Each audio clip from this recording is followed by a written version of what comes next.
Before we start today's episode, a disclaimer for the content I'm about to share. The following content I'm going to share with you is extremely violent and disturbing at times, and contains mentions of crimes against children that can be hard to listen to. And for that, viewer discretion is advised. Melbourne, Victoria, Australia, August 22nd, 1987. What makes a monster? We often view monsters as evil creatures, or beings created by our imagination, meant to strike fear into those who hear the stories. While most people might consider the scariest of monsters to be those created through our own imagination, in reality, the scariest of monsters are those in which we are all too familiar with. The lengths that some humans go to bring pain, fear, and trauma to those around them is unbelievable, and shows us that sometimes the scariest monsters are human beings themselves. In Melbourne, Victoria, Australia, a notorious criminal strung together a series of violent attacks against families, and most notably against children, such as kidnapping, sexual assault, and even suspected murder, whose planning was so calculated and planned that he didn't leave a single trace of forensic evidence behind. From 1987 to 1991, families lived in fear, fearing that Australia's boogeyman would come and take away their daughters in the middle of the night. To this day, no one has been identified to be responsible for the violent and calculated abductions and assaults, and even a murder. Today, on Unblurring the Unknown, I conduct a deep dive into the realm of Australia's most infamous unsolved criminal case. I'm going to be leaving no stone unturned and providing all the facts and details of this disturbing case, and going over what or who could be responsible for the ski mask wearing individual that the media dubbed Mr. Cruel.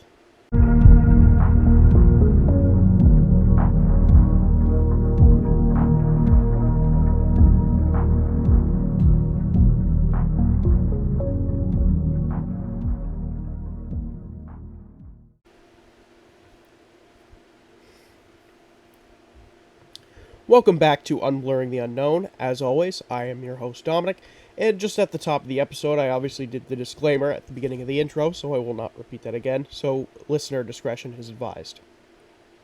As well, if I do sound a little bit congested, a little bit stuffy, the allergies have finally caught up to me just like everybody else in my area, so I do apologize if I sound a little congested and stuffy.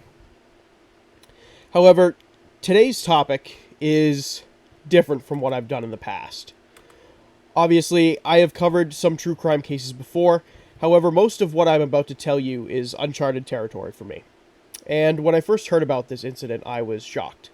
I was shocked that there was not a wider knowledge about what this individual did. And I know this incident took place in Australia.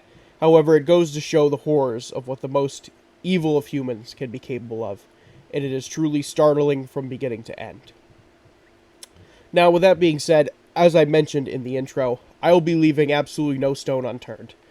In this whole investigation, I wanted to make sure that I provided you, the listener, with all the details, the attacks, the investigation, and the suspects into this entire case.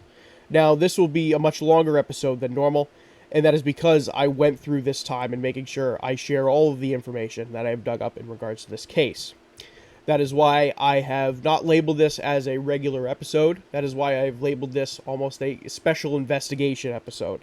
And that is obviously because I have done all of this extra digging to make sure that I provided all of the facts that I could possibly find in regards to this case. Now, what makes this all so intriguing from a true crime standpoint was the lack of evidence that the perpetrator didn't leave behind, for that matter. He was calculated and organized and knew how to avoid detection from law enforcement and how to make sure his crimes couldn't be traced back to him. It's very rare that we see no forensic evidence left behind on the scene of a crime whatsoever. How today's episode is going to be laid out is almost going to be in chapters rather than segments, as these will be much longer tidbits of information than you might be used to if you've listened to my podcast before. And how we are going to go over this is we're going to go over the documented Mr. Cruel attacks and cases, as well as the ones that are speculated he could have committed as well. After that, we will discuss the facts compiled together from all of those attacks and cases. We will analyze them, we'll move into suspects, and a similar incident occurring also in Australia only a few years prior to Mr. Cruel's reign of terror. Now, before I go into this, I also want to offer another disclaimer, as obviously my content I am not getting any ad revenue from, I'm not getting paid to make this content. However, some words that I can say, some words I can't say for that matter on YouTube, or it'll get my content banned. One of those being the R word, and it ends with a PE. So you hear me use a variety of sayings rather than that word itself. Please keep in mind that he did do that, and he was obviously committed terrible acts against children. However, I will not be saying the R word that ends with PE, because that will get me banned on YouTube or even demonetized if I decide to do that sometime down the road, and I don't want that. I put a lot of effort into this, and I would hate for it to be taken down on YouTube because of that. So I will use the word sexual assault, attack. You'll most likely hear me use assault and attack the most, but I just want you to know that before I get into it, that is what I'm referring to. You also might hear me use the word R pissed, and then I'll say that R pissed just to break it up so you know that what I'm actually referring to. Obviously, I'm not saying the actual word because, like I said, I don't want to get demonetized, but I want to also say that I might use that word as well, R pissed, and I'll do the space, just because of that fact. So please keep that in mind as we work our way through today's episode. With that being said, let's get into Chapter 1, the attacks. The very first attack that would kickstart the horror and legend of Mr. Cruel took place on August 22nd, 1987, in the affluent suburb of Lower Plenty in Melbourne. Now, the identities of the victim and the victim's family in this case have never been released, and as we move through this episode, there are still a lot of things that are still not released due to the fact that this remains an open case to this day. At 4 a.m. on August 22nd, 1987, a family of 4 was fast asleep in their home. While they were sleeping, a man quietly broke the glass in a window that led into the family's lounge room. Now, this man came prepared for what he was about to do. He carried a handgun, a knife, 4 sets of handcuffs, nylon cord, 3 different colors of electrical tape, and a roll of elastoplast surgical tape. And he carried this all in a small gray material bag. The intruder was described in the following way. He was wearing an open-face navy blue balaclava, wearing yellow surgical or dishwashing gloves, a blue zip-up jacket, and over it a brown tweed jacket, blue pants of some sort, possibly jeans, that were in good condition, grayish-brown hair that slightly protruded from the balaclava, some sort of material covering his eyes and eyebrows, which were the same color as his hair, and bushy in shape. He had a slim to medium build, approximately 5'8" to 6 foot tall. Now, when I say 5'8" to 6 foot tall, I did have to convert all of these descriptions from centimeters over to inches, just so everybody who's listening to this podcast in America knows the height that I'm talking about. He first went into the parents' bedroom. He forced them onto their stomachs and originally restrained their ankles and wrists with the handcuffs. He told them, and I quote, "Be quiet and don't move or I'll hurt somebody." He then went into the children's bedroom where the 7-year-old son and 11-year-old daughter were sleeping. He took them into the parents' bedroom. He changed out the parents' restraints from handcuffs to the nylon cord and then proceeded to tie the son to the bed and tie up the daughter's hands. He tied them up using knots most commonly used by sailors. He gagged all 4 of them with the electrical tape and blindfolded the children with the surgical tape. He told them all that he was there to rob them for money, food, clothes, a first aid kit, and a shave. He asked them how much money was in the house, and he also asked the father what his clothing size was, and he said that he was about the same size. The victim said that his voice sounded gruff and nervous and uneducated. Now, you will hear uneducated come back up in a couple different instances over this episode, so please keep that in mind. He forced the parents into the wardrobe and ordered them to sit down and covered them with a blanket. At this point, he apparently used the bedroom phone to make a phone call. He called someone using this phone and called the person on the other end of the line a bozo and threatened their children. Now, it is unclear whether the call connected, but after further investigation, it is widely believed that no call was placed from the bedroom phone, but rather pretended to mislead investigators with a red herring. He then grabbed a shoe rack and used it to secure the wardrobe he put the parents in. He then went and grabbed the radio and turned it up loudly. He then led the 11-year-old girl to another room where he sexually assaulted her. After the assault, he made her then brush her teeth and bathe.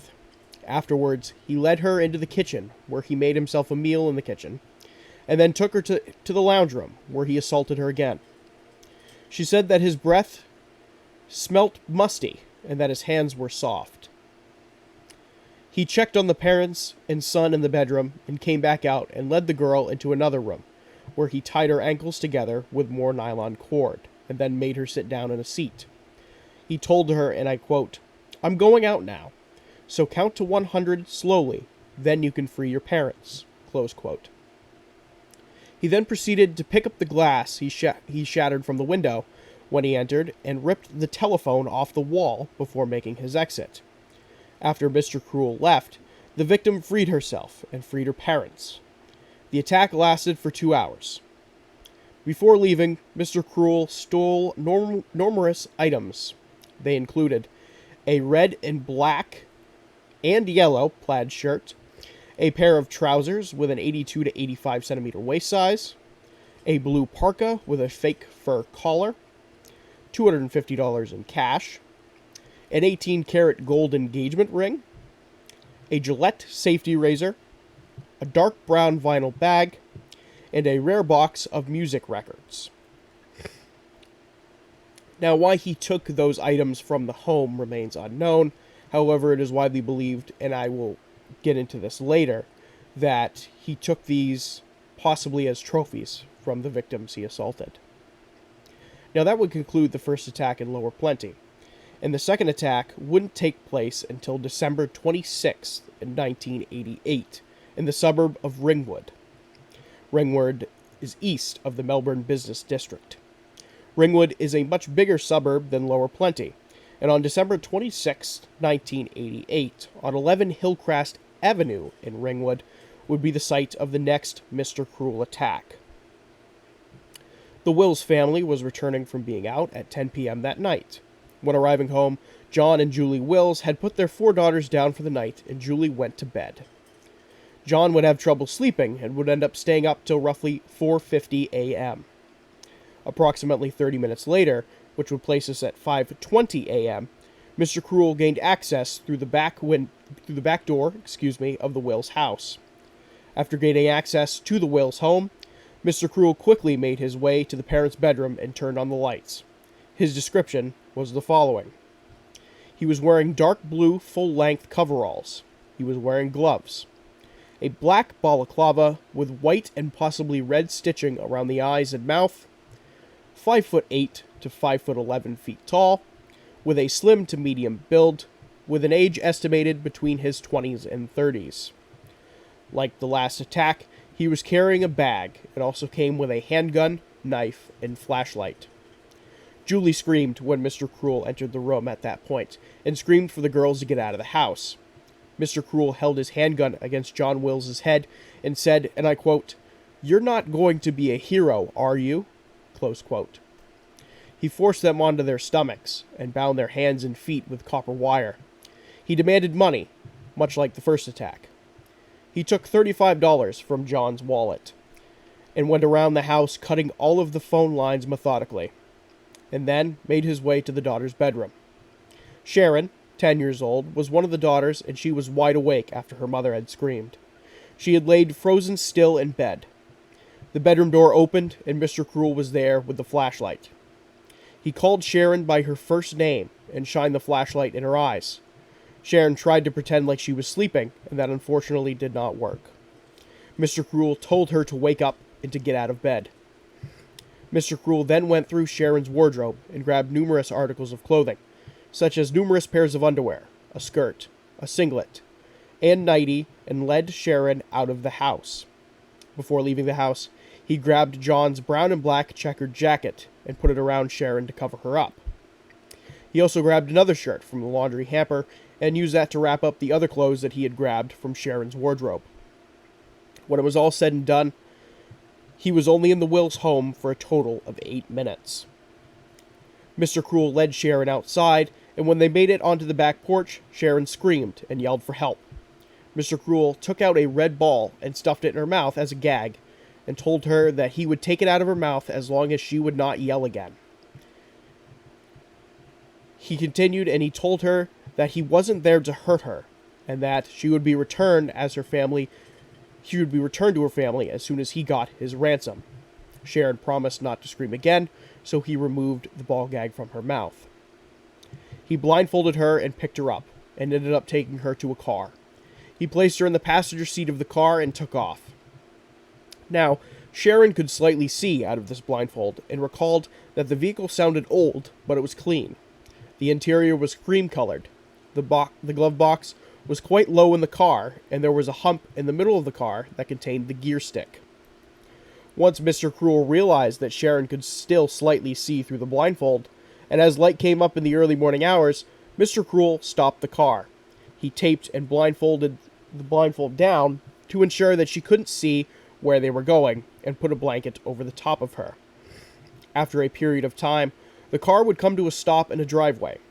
Mr. Cruel took Sharon out of the passenger seat and carried her into a house. He brought her into the bedroom of the home and replaced the blindfold and tape over her eyes with iPads, and then re-taped it. A radio in the bedroom was turned on. Back at the Wills household, it took John and Julie approximately 15 minutes after Mr. Cruel left to free themselves of their restraints. After doing so, they had realized that Sharon was taken by Mr. Cruel. In a frenzy, they tried to call the police, but noticed that Mr. Cruel had cut all of the phone lines, like I previously mentioned. John ran next door to the neighbor's house to use their telephone and call the police. After that, John searched the neighborhood in a panicked state, wondering where his daughter could be. But unfortunately, he did not have any luck. Back at the Mr. Cruel house, Sharon was carried from the bedroom to the bathroom, where she, much like the previous attack in Lower Plenty, was ordered to brush her teeth and bathe. After doing this, Mr. Cruel carried her back to the bedroom, where he would go on to assault her. During the assault, she could recall hearing the 7 a.m. news, knowing what time it was by hearing the news, and in addition, heard planes flying overhead, which meant that she was in close proximity to the Melbourne airport. Sharon also, during the assault, sensed that her attacker had a hairy chest, some sort of mustache or early beard growth and stubble. After Mr. Cruel finished the assault, he gave her a meal consisting of a stale Vegemite sandwich and a glass of milk. He then leashed her to the bed by her neck and told Sharon that he was going out. When Mr. Cruel left the house, Sharon boldly lifted the blindfold from her face to look around at where she was. She noticed in the bedroom with her was a wooden tripod, most likely used to set up a camera upon that filmed the entire encounter. Mr. Cruel would later return. However, it wasn't clear how long he was gone for. He made her bathe once again. Once finished, he took her back to the bedroom, where he reattached the leash and left her there for some time. He would periodically check on her, and even fed her another meal of a sandwich and lemonade, and even carried her to the toilet so she could go to the bathroom. As her captivity came to an end, Mr. Cruel made her shower and told her, and I quote, "You're going to have a shower. You have to wash yourself really good." Close quote. He also ended up clipping her fingernails and toenails and made her brush and floss her teeth. Mr. Cruel would take one of the shirts he took from the Wills household and dress her in it. He then wrapped her in a green garbage bag and put one over her head as well, with a hole cut out in it so she could breathe. He then picked her up and carried her back out to his car. Mr. Cruel had trouble starting this car. He would go on to tell Sharon as he tried to start it that stolen cars don't always start properly. Now, I think this is a big tidbit of information, and I don't mean to sidetrack from the story, but this possibly assumes that he already had a car, and that he used that on a day-to-day basis, but perhaps stole one for the sheer purpose to commit his crimes in, or use as a one-off for this particular incident. It goes to show the amount of planning that he did for each one of these attacks, and these details will come into more light as we go through the other attacks that he committed. The car eventually started, and he drove Sharon out of the driveway and drove around for quite some time, often at varying speeds. Eventually, Mr. Cruel stopped the car and lifted Sharon out of the vehicle. He carried her for quite a distance and at times stopped while carrying her to rest. After some distance, he stopped and set her down at Bayswater High School. He removed the blindfold and the garbage bag from Sharon. He told her about a nearby Food Plus store and told her not to look at him as he left. After Mr. Cruel left, and just shortly after midnight, a woman found Sharon standing on the street corner between Orchard and Armstrong Roads. Sharon told the woman her name and told her that she had been taken from her home early that morning and that a man left her there and told her to call home. The woman took her back to her house where Sharon would call the police. Now, another interesting tidbit to note. At around 11:15 p.m., a white Commodore Vacationer sedan with 3 blue stripes down the side almost struck another vehicle after it was driving with its lights off when it turned from Jersey Road to Mountain Highway in Bayswater. The driver of the vehicle that almost got hit pulled up beside the sedan and was very angry. The driver of the Vacationer sedan turned his head away from the angry witness as if he was trying not to be seen. The sedan then turned down onto Church Street, approximately a mile down the road.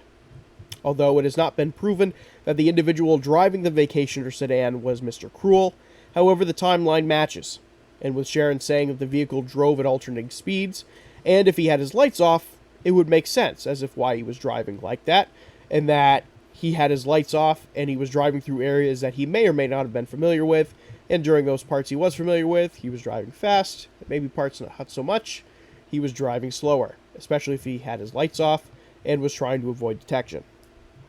Now, I think that this is a strong possibility that this witness did see Mr. Cruel. When being questioned by the police, Sharon described her attacker as a blunt but soft-spoken person that seemed somewhat caring. Another word that Sharon used was quote-unquote gentle, which was especially shocking and perplexing to investigators. Now, before we move on to the third attack, a couple more notes to point out. In July of 1988, the Wills family was featured in a news article. It is believed and rumored that perhaps this could have been where Mr. Cruel had picked Sharon out for his next victim, and perhaps how he knew her name when he entered the home.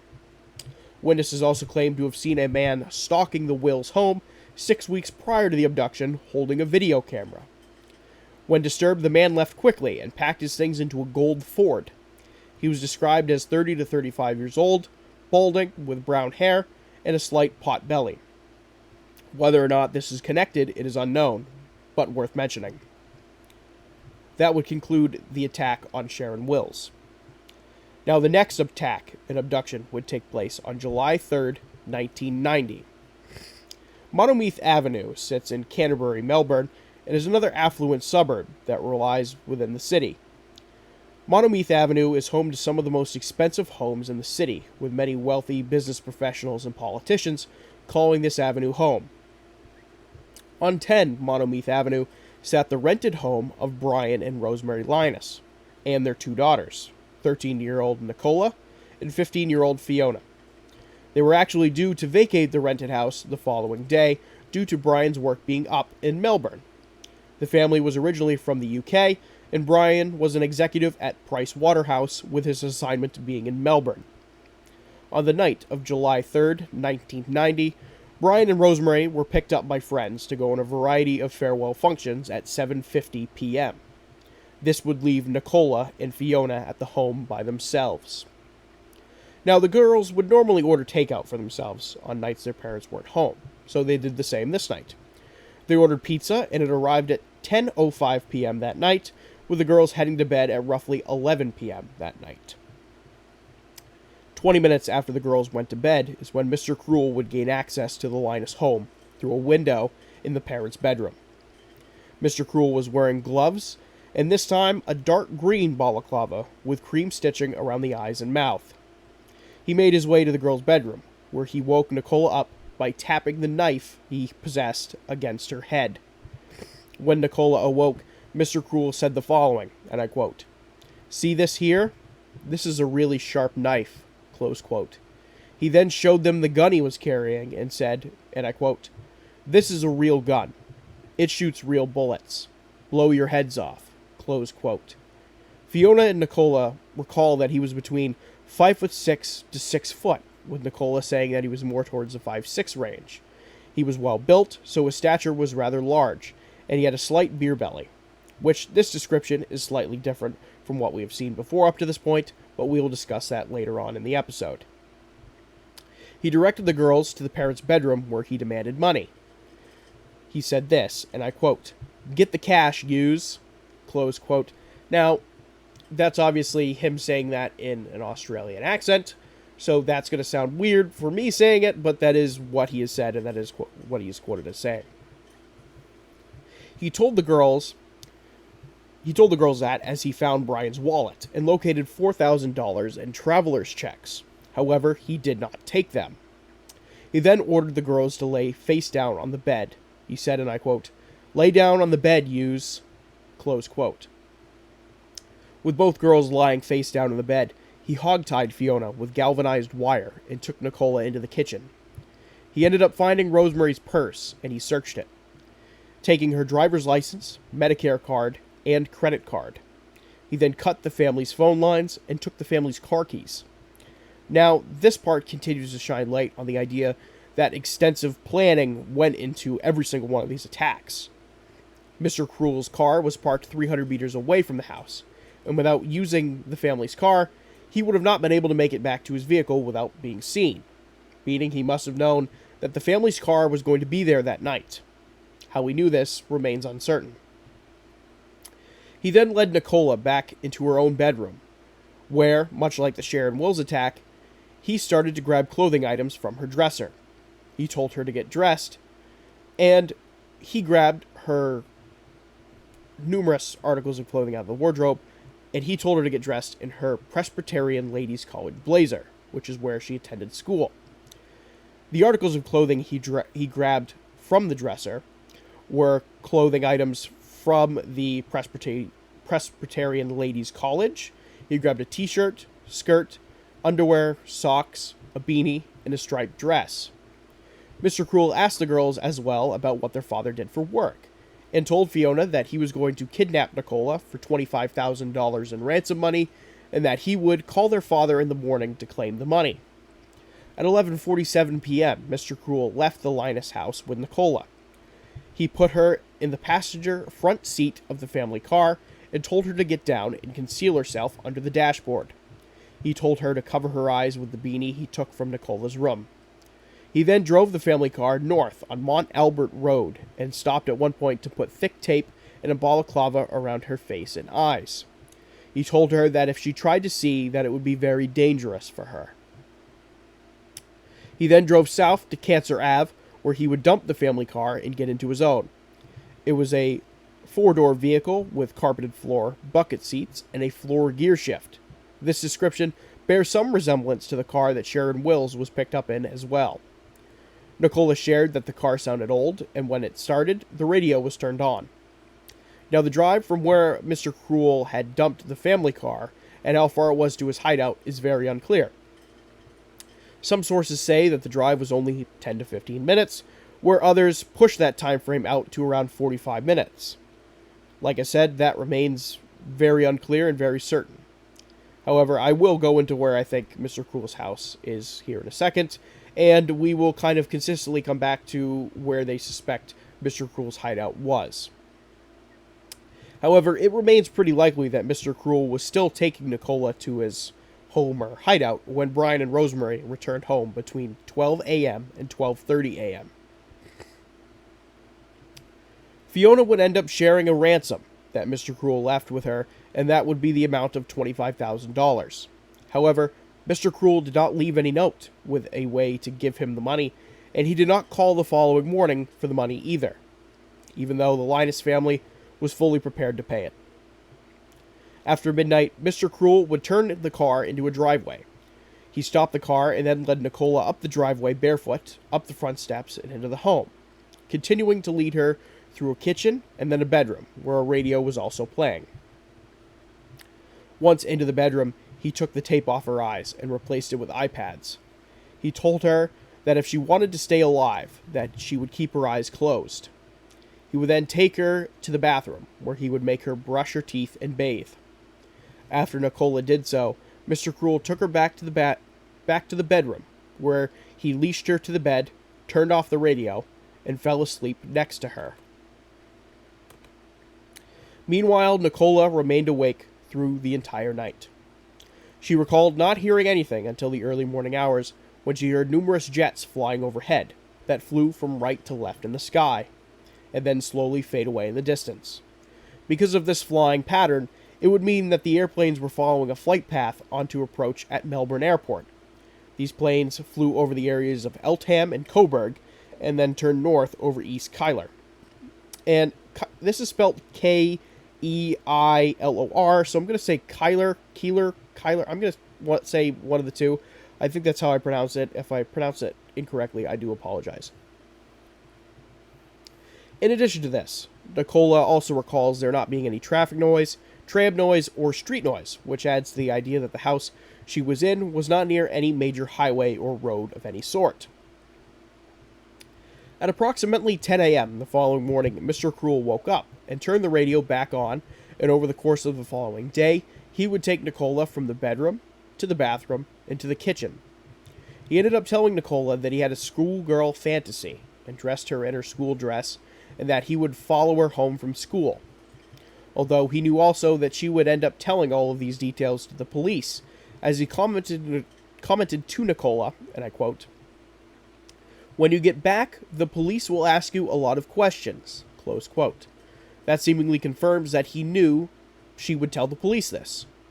He seemed to have a plan in mind, as he also told Nicola, and I quote, "You will get home. You will be home by late Thursday evening, early Friday morning," close quote. He kept her through another day, and when the following day came, he had her brush her teeth and bathe again, and played numerous games with her to indulge in the sick fantasies that he had. He called her Missy at one point, but resorted to calling her Nikki most of the time. This is what her friends had called her. This would mean that he must have heard her call this before, because why would he call her this if he had not heard it before? At 2 p.m. on that day, he leashed Nicola back to the bed and said that he would be back later in the day, and tied her feet up as well. Before he left, he gave her some bread and water. He returned at around 5 p.m., saying that he was out with a friend looking for a good place to release her. This assumes that he is an accomplice of some sort. He told her, and I quote, "I'll drop you off at a place and change of clothes, and you'll have to wait 10 minutes, and then you can walk to a police station. I'll give you directions to the police station," close quote. Mr. Cruel referenced at one point that this quote-unquote friend was there with him in the house, and even spoke to him, although Nicola didn't ever hear this person respond to Mr. Cruel whatsoever. Investigators are split on the idea that anyone else was there in the first place, and believe that this could be another red herring, meant to mislead investigators thinking that there was multiple individuals involved. At another point, Mr. Cruel was watching the Linus family press conference while Nicola was in captivity, and asked her at one point if she felt like she was worth $25,000. When Mr. Cruel got ready to release Nicola, he made her shower and get dressed. Mr. Cruel remarked to her that he knew that she would be examined thoroughly by police, and that he said they would look for evidence but not find any. He brought her back out to his car and wrapped her in a sheet and put her on the passenger front side floor. He also had trouble starting his car once more, and explained to Nicola that it was stolen for him by a friend, and that he was having trouble starting it, like I mentioned, and that reference again that stolen cars don't start properly. Now, at this point, I know what you're thinking, and that's obviously going to be in theories, as like I said, I'm going to go over theories extensively and suspects and so on and so forth later on in the episode. Now, when Mr. Cruel arrived with her at his preferred dumping spot, he got out of the car with her and walked with her down a footpath for a little ways. Seemingly, not making a large enough effort to make sure that she wasn't seen, which is kind of odd, because obviously in the Sharon Wills attack, he picked her up and carried her. Whereas this one, he walked her down, which just seems kind of odd and a little bit out of character. He gave her a change of clothes and started to walk away, before turning back towards Nicola and changing his mind, saying that this location was no good. After walking around for another few minutes, he dumped her at a substation in Kew, just before 2 a.m. on that Friday morning, just like he told her. He told her to count for a while. He left, and when he was going to go ring her family and the police. Nicola would also go on to tell the police that she felt like the man that took her had reddish-brown hair. How she knew this is unclear, but perhaps she could see some sort of something out of her blindfold, and maybe there was a corner that was shown. That is unsure, but she feels like Mr. Cruel had reddish to brown hair. Now, it is also unsure why Mr. Cruel had the change in heart in the dumping location, and why he seemingly didn't take as much precaution when it came to dumping her, like in the Sharon Wills abduction. However, the dumping of Nicola Linus was very similar. Obviously, once he dumped her, he said, obviously, count for a little while and then go and ring the police and her parents. Now, like I said, I don't know why he decided to change the location of the spot, or maybe he just simply changed his mind or felt like he was going to be seen by somebody. Like I said, that remains unknown, and yeah, it kind of remains a mystery in that regard. Now, unfortunately, the next attack affiliated with Mr. Cruel would not have a happy ending. On April 13th, 1991, 13-year-old Carmen Chan spent her day at tennis lessons, getting lunch with her mother, and studying. In the afternoon of that day, some friends of the Chans picked up Carmen and her two sisters and brought them to the family's restaurant in Eltham that their parents, Phyllis and John Chan, ran. As their parents were busy working, an employee of the restaurant took the girls home for the night at 6:30 p.m. to their home in Templestowe, another suburb in Melbourne. Now, this was normal for the family. The Chans made their money in the restaurant business and would work long hours at their restaurant to make ends meet, and most of the time, Carmen was left to babysit her younger sisters at the home. That night at around 8:40 p.m., while the girls were watching TV, Mr. Cruel had broken into the house through the lounge room window. Before doing so, however, he made an effort to spray paint the family's car with the following words: "Payback, Asian drug dealer. More and more to come." This is commonly believed to be another red herring for Mr. Cruel, as the Chan family were not drug dealers in any way, shape, or form, so they felt like this was another play to try and mislead investigators from Mr. Cruel. Inside the house, the girls had gotten hungry and had gone into the kitchen to find something to eat, where they were confronted by Mr. Cruel. He was wearing a green and gray tracksuit and wearing a brown balaclava. He confronted them with a knife, and he asked the girls, quote-unquote, "Where's your mom and dad?" He grabbed Carmen and sister Carly by the hair and led them back into the girls' bedroom, where he found the other sister, Karen, hiding behind the door. He gagged them and bound the two younger sisters and put them in a cupboard. He told them, and I quote, "You two little ones get in the cupboard. I won't hurt you," close quote. He then pushed a bed up against the cupboard so they couldn't get out. Mr. Cruel then took Carmen out of the house. Sniffer dogs were able to trace Mr. Cruel and Carmen's steps through the kitchen sliding door, through the garden and across the tennis court, through an outside fence and gate, and then 300 meters down the street to a vacant lot where it is assumed Mr. Cruel had parked his car. After 10 minutes, the two younger sisters were able to free themselves from the cupboard and called their parents in the restaurant. From that point on, the family had no idea what happened to their daughter. They did not know who took her, and for almost a year they had nothing to go off of and were no closer to finding out where their daughter had gone. Days after the abduction, the Chans put out an ad in the local paper with an encrypted message that only Carmen could decipher. Hoping to get some sort of lead, they also put forth a $300,000 ransom amount for the safe return of their daughter. Now, what would follow this and what would follow the abduction of Carmen Chan became known as Operation Spectrum and would be one of the largest manhunts in Australia's history, consisting of thousands of hours of investigative work by police and thousands more of volunteer hours. However, Operation Spectrum would come up short. On April 9th, 1992, a human skull was found in a landfill near Edgar's Creek behind a substation. Dental records confirmed that this was the skull of Carmen Chan. She had been shot 3 times in the back of the head. It was determined that her badly decomposed body had been there for almost a year. On 11 p.m. of the day of the abduction, a man walking along the Edgar's Creek area claimed that he had heard a gunshot while out walking and looked up to see a man wearing overalls and a raincoat sitting next to an ute. Or ute? Ute? Or that's an Australian word for a utility coupe-style car.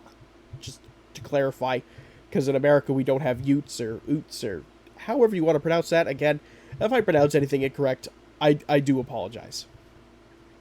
Now, the man saw that this man who had fired a weapon had his back turned towards him and was holding a gun up in the air. Now, it is unclear whether this sighting was of Mr. Cruel, but the timeline kind of matches up, so it would be reasonable to speculate this. Now, originally the police were skeptical that this was the work of Mr. Cruel, as this seemed to have been a murder-for-hire hit that was designed to get back at Phyllis and John for some reason. However, a lot of evidence didn't match up, such as the planning, the way he tied the sisters up, and the fact that the abduction took place on the first day of the school's holiday. Carmen also attended Presbyterian Ladies' College, which I feel like is important to the whole story. Phyllis believes that her daughter was murdered when she removed her blindfold to see what Mr. Cruel looked like, and that ultimately sealed her fate.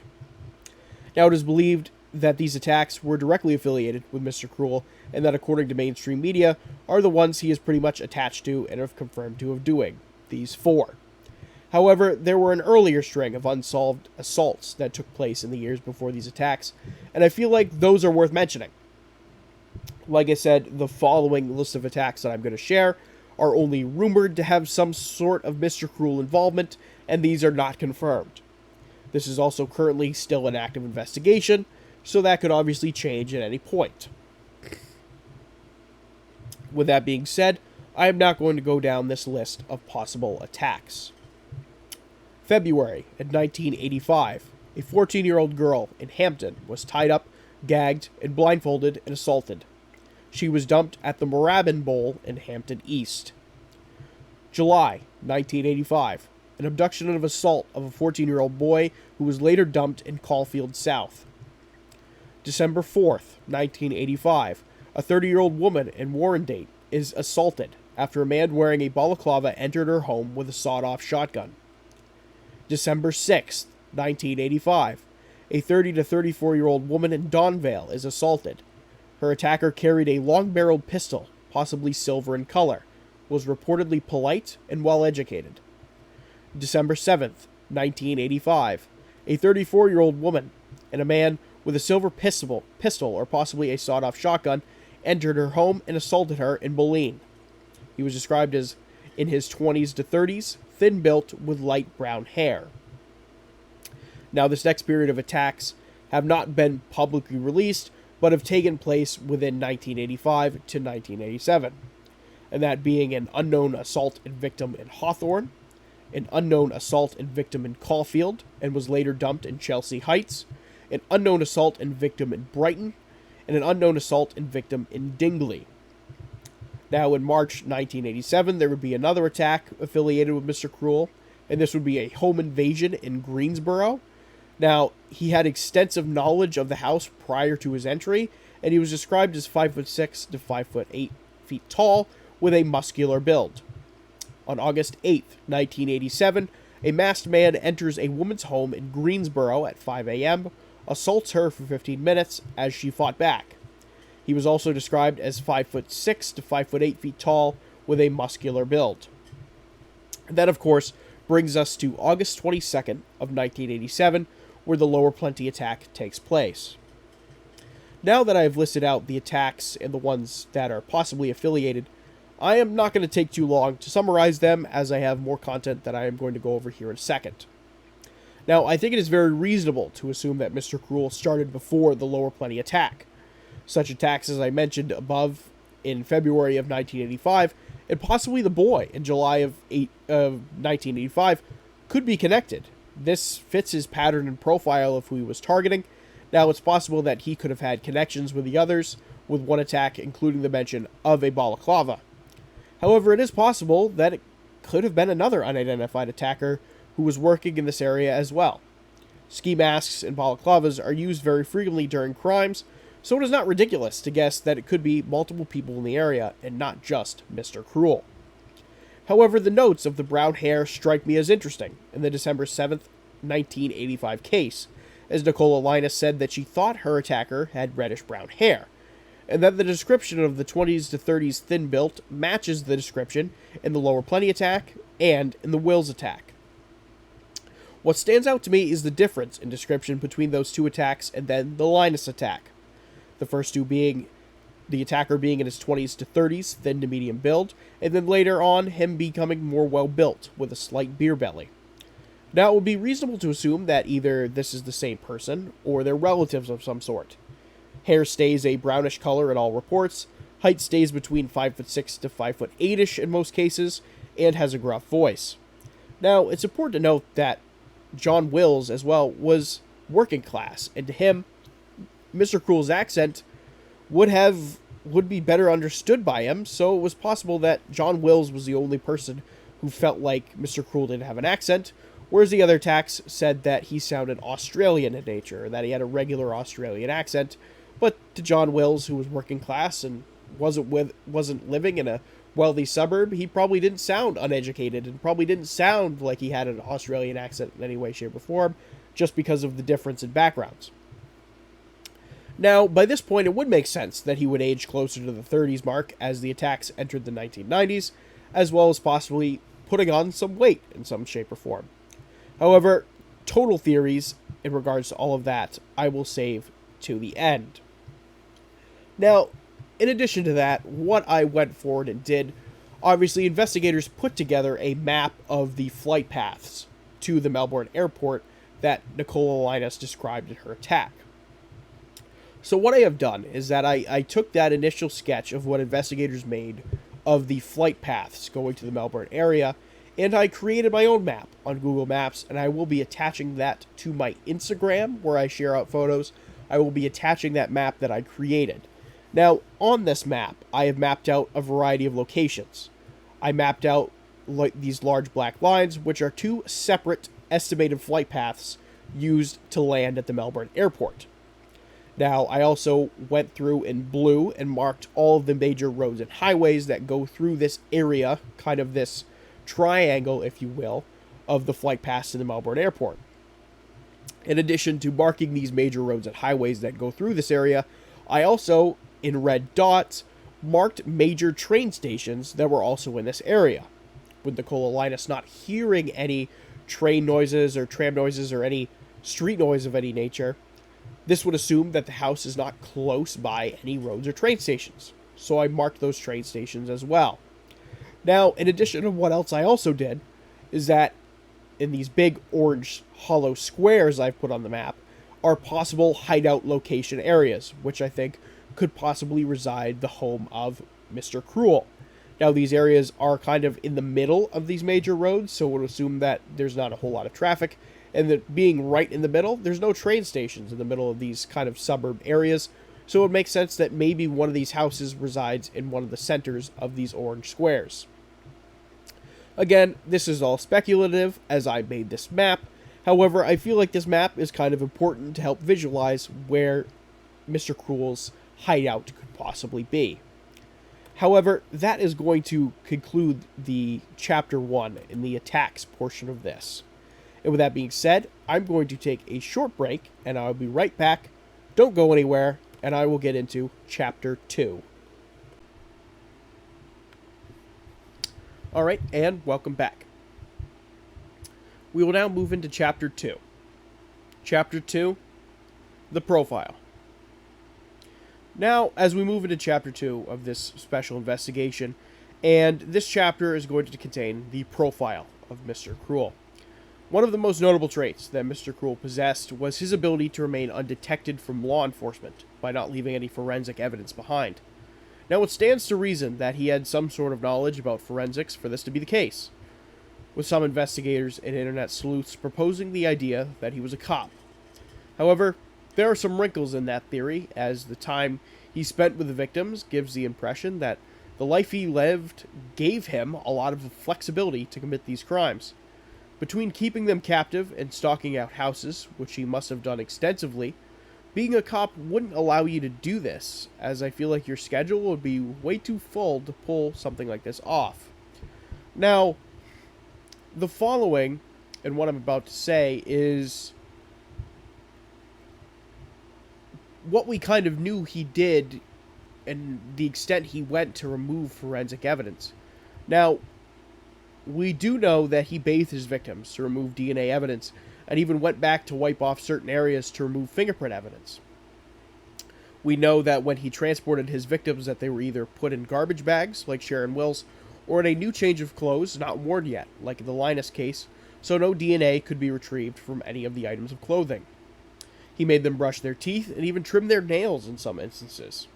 We also know that he told Nicola Linus that she would be examined by a police surgeon after he let her go, and that they would not find anything, which means he knew how the police operated and when they were examining a victim of a sexual assault.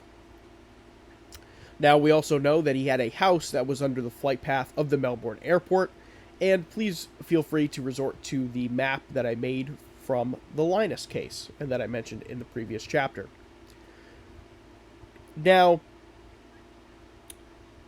like I mentioned, there is a sketched out flight path photo that somebody made in regards to the case. I think it was the police.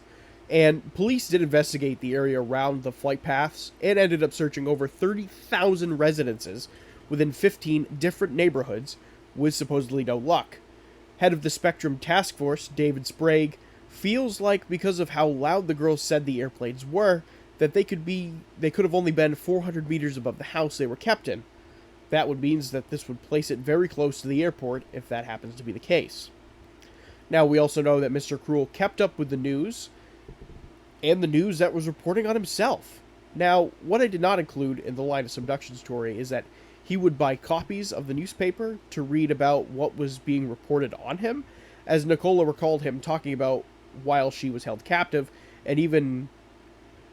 and he claims that while he's reading the newspaper that he was out of state 18 months prior when Sharon Wills was abducted, and would basically make remarks about how the case was going and how that investigators weren't going down the right paths. Like, he derived some sort of entertainment by watching authorities struggle and trying to figure out who he was.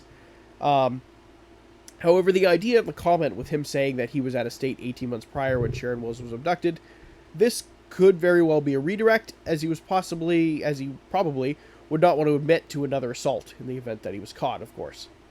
Now, we also know that he watched the news press conference with the Linus family while he held Nicola captive, and two of his victims had actually appeared in the paper at separate instances before their abductions. Those two that appear in the paper, I believe, are Sharon Wills, and I believe it was either Nicola Linus or Carmen Chan that showed up in the newspaper. Two of them, for a fact, showed up in the newspaper. Again, that was the one thing I didn't fully find. I knew that Sharon Wills showed up in the newspaper, but I couldn't fully confirm what other girl showed up in the newspaper, so I do apologize for that. Now, we also know that more likely than not, he videotaped his victims.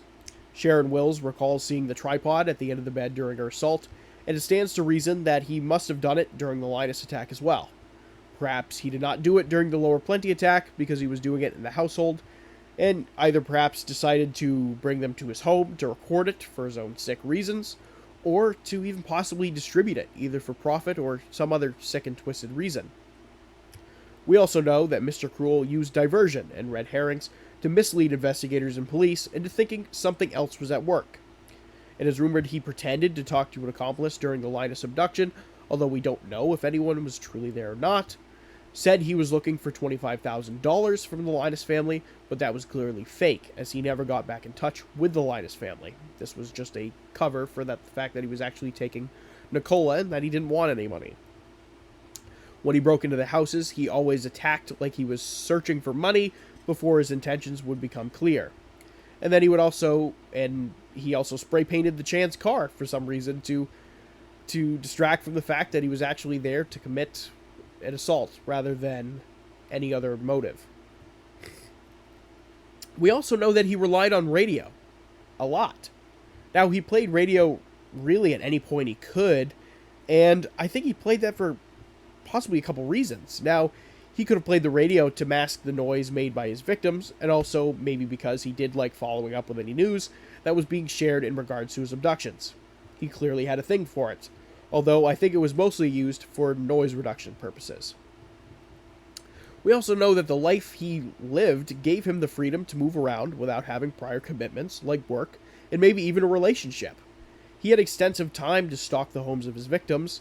The Wills, Linus, and Chan attacks all happened around school vacations, which meant that he had time off from whatever he was doing. He slept in until 10 a.m. on a Wednesday in the Linus attack, meaning that he didn't have any other things to be doing. Him possibly not being in a relationship, or at least a serious one, is my guess. Obviously, relationships take a lot of time away from your schedule as well, and I don't think that he would have the time for a serious committed relationship if he was working, or, like I said, if he had that relationship. If he was working a full-time job, a 9 to 5, 40 hours a week, and had a serious relationship, or just even one of the two, that would not give him the freedom to extensively stalk out his victims or plan this out. You could say the long tenure of time in between the attacks, he could have still been working. That is possible. However, I don't think he was working very much. And if he did have a relationship, it probably wasn't super serious. But again, I am not a criminal investigator by any means. That is just my hunch. Now, we also know Mr. Cruel, that the way he spoke meant he was a native of Australia. His terminology and accent tell us that he was a native, who was perhaps not the most educated person out there. We also know he knew how to tie knots, and good ones, which is a skill, because I can't tie knots for shit. Now, he was known for using knots, used by fishermen, sailors, and trade workers, and he felt like he had enough confidence in his ability to tie knots that he could leave his victims tied up in another room and not worry about them getting loose. I feel like you need to be very confident in your ability to tie knots to tie somebody up and then leave, and then just think, okay, yeah, no, they're not going to get free. Like, you have to have a lot of faith in your ability in doing that for you to know that they're not going to get loose at the time you're in the house. Now, we also know that this was not his first rodeo, and most certainly he was a career criminal in some way, shape, or form. He had the know-how to enter homes undetected, park his car away from the scene to avoid detection. He knew how to cut phone lines, he knew how to control multiple victims simultaneously, and carried a kit of tools to break into homes and to restrain his victims. He knew what he was doing, and he had gotten quite good at it. We also know Mr. Cruel had access to a firearm. Now, from what I could find, it was really up to states of Australia to dictate firearm laws and regulations during the 1980s and 1990s. Now, in the 1980s and 1990s, gun laws were pretty relaxed, but have thoroughly stiffened up immensely in Australia since then. Obviously, Australia had a couple instances of mass shooting events, and they strictly laid down the gun laws in Australia. Obviously, like I mentioned, they thoroughly leave it up to the states of Australia to determine how to enforce those gun laws. However, they're pretty strict across the board. Now, as of today in Australia, you can't own a firearm for self-defense purposes in Australia, and it's illegal. But that's besides the point. That's a far cry from what we have here in the United States. Now, Mr. Cruel owned one that he used for his crimes, and when Carmen Chan's body was found, investigators suspected that it was either a .22 caliber, which is extremely common in Australia at this time, or a .38 special. Now, a sketch of the handgun he used in the Lower Plenty attack was made, and I will attach an image of this picture to my Instagram, and I recognized this gun pretty much instantly, and I don't consider myself a gun expert by any means. I'm not going to claim that I am in any way, shape, or form, but I have seen quite a few, and I'm familiar with what this gun looks like, and this gun is a Beretta.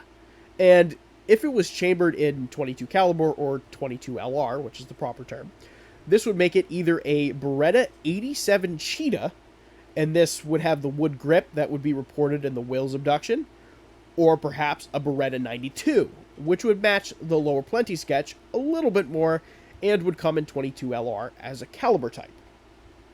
Now, I didn't mention in the Wills attacks that the handgun that Mr. Cruel possessed had a wooden grip on it, but that was different. The Lower Plenty attack described the handgun as all black, versus the gun in the Wills abduction described it with a wood grip.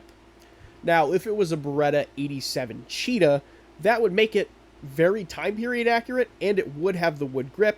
However, the sketch doesn't fully match the 87 Cheetah, whereas the sketch more accurately depicts like a Beretta 92 in the Lower Plenty attacks.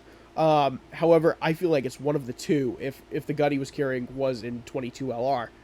Now, the 38 special point is interesting because 38 special is most commonly used in revolvers, and the girls in any of the abductions did not describe a revolver in any attack, but of course it is possible that he had multiple guns, and perhaps the gun he used in the Wills abduction was a 38 caliber revolver. They just did not have any firearms knowledge to understand the difference between a revolver or a handgun. Again, that could be a stretch, but I am just assuming. Now, we also know that he went to great lengths to conceal his appearance, and that his description remained somewhat consistent through the attacks, as we covered earlier.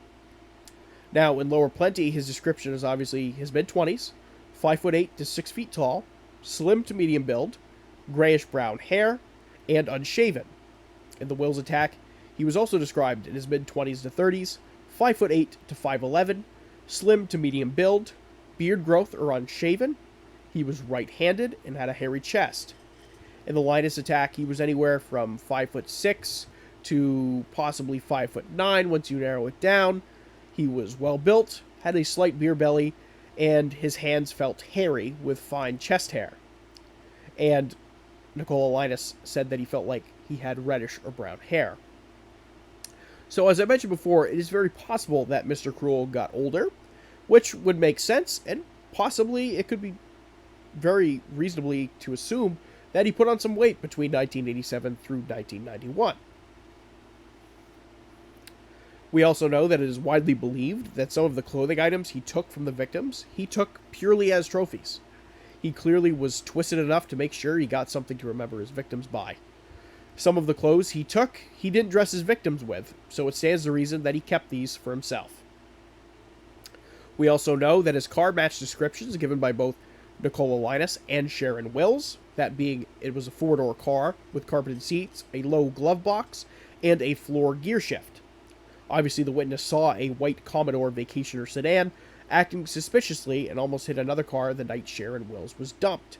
And from what I could find, another witness, the night Nicola Linus was dumped, said they also saw a white Commodore Vacationer sedan acting suspicious nearby where Nicola Linus was dumped. We also know that he had extensive knowledge of the surrounding suburbs. He left his victims in secluded areas, and that he must have had some prior knowledge or experience about these secluded areas when he dumped them off in. He utilized substations as drop-off and dumping areas, as well as the grounds of Bayswater High School.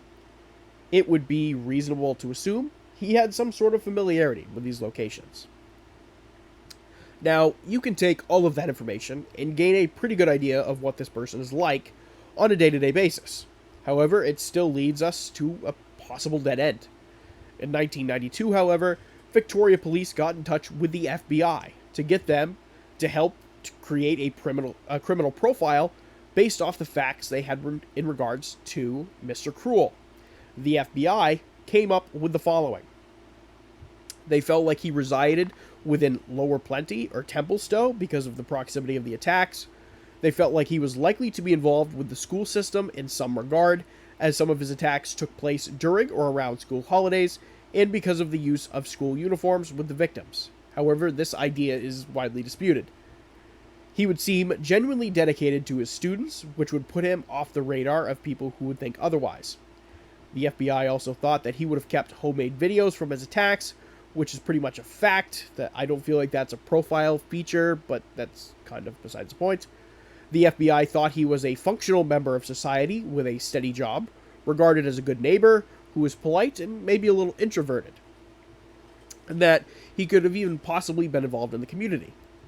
Now, I don't mean to get off topic, but I've kind of said it a little bit before, and I disagree with this statement. I think that it is possible that he had some sort of employment, but his lifestyle and freedom he had allowed him to stalk out houses in the neighborhood and plan his attacks, which must have took extensive time, and if some of the previous attacks before the Lower Plenty attack were Mr. Cruel, this would make me doubt this even more. If he was involved in the community, this would be a good idea to hide the fact that of what you were really doing, and it would really kind of make people less suspicious of you. However, it is believed that Mr. Cruel was a career criminal and was no stranger to the world of crime. Why would a criminal want to involve himself with the community if this was the case?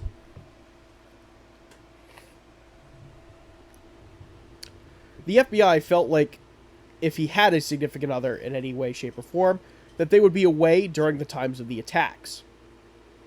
And if he had a partner, they would most likely know that he had some sort of sexual dysfunction, as with the idea that he confessed to Nicola that he had a schoolgirl fantasy.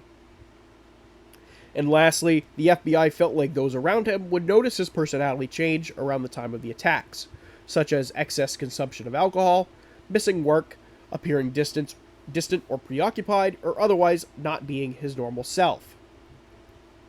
Now, at the time of this FBI profile being released in April of 1992, local investigators heavily criticized the FBI for being too basic in their assumptions and potentially misleading with this whole assumption, and I kind of agree. I'm not a criminal expert, like I mentioned, by any way, shape, or form, but nothing about Mr. Cruel screams, good teacher with sexual problems, or anything like that whatsoever. I think he's been a criminal for a long time. Perhaps he did work in some sort of trade and no longer worked in it, which explains his familiarity with the substations he dumped his victims at, and possibly how he knew how to tie knots. But that's just my 2 cents. Now, before we jump into Chapter 3, I'm going to take a short break, and I will be right back. Alright, welcome back. Now let's move into Chapter 3, a startling parallel. When doing my research into Mr. Cruel, I came upon something that happened in 1979 and 1980 that had too much in common with the case of Mr. Cruel. I had to dig into it. Between December 15th, 1979 and October 31st, 1980, a balaclava-wearing individual terrorized the towns of Gold Coast and Tweeds Heads, Australia, known as the Balaclava Killer.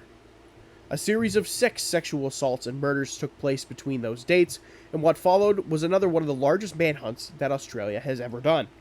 But much like the Mr. Cruel case, they came up empty-handed. The description from the victims was the following: roughly 5'10" in height, between 20 to 27 years old, dark brown hair, bushy eyebrows, blue eyes, and of course always hiding his face with a balaclava. Many victims report smelling a chemical odor of some sort on his body, leading to the idea that he must have worked in some sort of trade. Victims describe him as soft-spoken and actually polite, and even apologized to his victims after he assaulted them. Here is the timeline of attacks from the Balaclava Killer. December 15th, 1979. A 30-year-old woman from Tungan is bundled up into the trunk of her car at gunpoint and driven to the Gold Coast hinterland, where she would be assaulted. Christmas Day, 1979. A masked man ambushes a Carburita couple in their car. He assaults the woman after restraining her partner's hands by rolling up the car windows. December 28th, 1979. A couple is attacked at their farmhouse in Cudgeon. The woman is ordered to tape her partner's hands together and is assaulted. The man was forced to watch. January 25th, 1980, a couple from Burleigh Heads is confronted in their home. The woman is ordered to bind her husband's hands, and before she is assaulted, she told the attacker that she was pregnant and left. The attacker left, that is. February 2nd, 1980. Jeff Parkinson was out on a date in Twin Towns when they were ambushed by the attacker. At approximately 1:30 a.m. that morning, While waiting for his girlfriend to get in the car, the attacker jumped in the backseat holding a rifle. He demanded the couple drive to a secluded area near Kobaki Creek. The attacker was planning on doing what he had done before, to tie up Parkinson and assault his girlfriend. However, Parkinson fought back and his girlfriend ran, attracting the attention of a passing motorist. However, 3 gunshots were heard, and Jeff Parkinson was killed. The attacker fled from the scene. October 31st, 1980, a woman from Gold Coast is threatened at gunpoint and assaulted in her apartment. The attacker would flee on a motorbike. Now, it's important to note that the balaclava killer was never caught and remains unsolved to this day. However, the primary suspect of these killings is already behind bars. Ashley Colston was a sailor and also a triple murderer. Just to clarify this before I get into this and you start to get confused, Ashley is a man, and it is not a common name for boys, but I guess the name Ashley can be unisex. Now, Ashley Colston is currently serving 3 consecutive life sentences and 7 years without parole, even though he will never see that parole. He was convicted of a triple homicide in 1992 in Burwood, Victoria, for the murders of Karen Henstridge, 22, Ann Smearden, 22, and Peter Dempsey, 27. On July 29, 1992, Henstridge and Smearden put out an ad in the paper looking for a new housemate after their previous one had left to move back in with family. Colston answered the ad.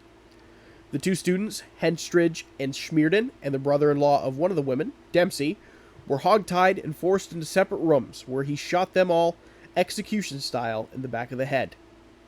No motive has ever been presented as to why Colston committed the murders. Shortly after the murders, Colston wasn't done. On September 1st, 1992, he tried to abduct a couple on St. Kilda Road in Victoria. He held them at gunpoint and tried to restrain them with cable ties. One of them got loose and ran to some nearby security guards at an art gallery down the street and alerted them as to what was going on.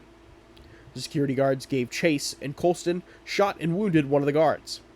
When police got to the scene, they arrested Colston. The gun he used would link him to the triple murder in Burwood. Now, like I mentioned, Ashley Colston is the primary suspect in the balaclava killer case. The attack stopped, obviously, in 1980, and this matches the time period of when Colston moved out of Queensland and into Sydney. He was working as a mascot, of all things, at the time, and during the attacks, he was living out on a boat. He owned a black motorbike, which would match the account given by the last victim of when the killer escaped on a motorbike. He used that bike to travel to and from the Tweeds Heads area, as well as to his family's farm on the weekends. He is a rare blood type that also matches the killer's, and that is widely believed as to why people can thoroughly link him to the idea that he was the balaclava killer. Not long after these attacks is when he would then move again to Melbourne. He is also believed to be affiliated in the Sutherland Arpist case, as well, where numerous women were assaulted in the southern Sydney area in the mid to late 1980s. Now, before we kind of jump the gun and think that this could be Mr. Cruel and that we have found the smoking gun, Ashley Colston wasn't in Melbourne until 1989 and was out at sea from late 1988 to January of 1989. That seemingly puts him out of the picture for the attacks in 1987 and 1988, as he was building his boat at the time in southern Sydney, so that eliminates the Lower Plenty attack, and then not being back in the Melbourne area until 1989 seemingly eliminates him also from the Sharon Wills incident.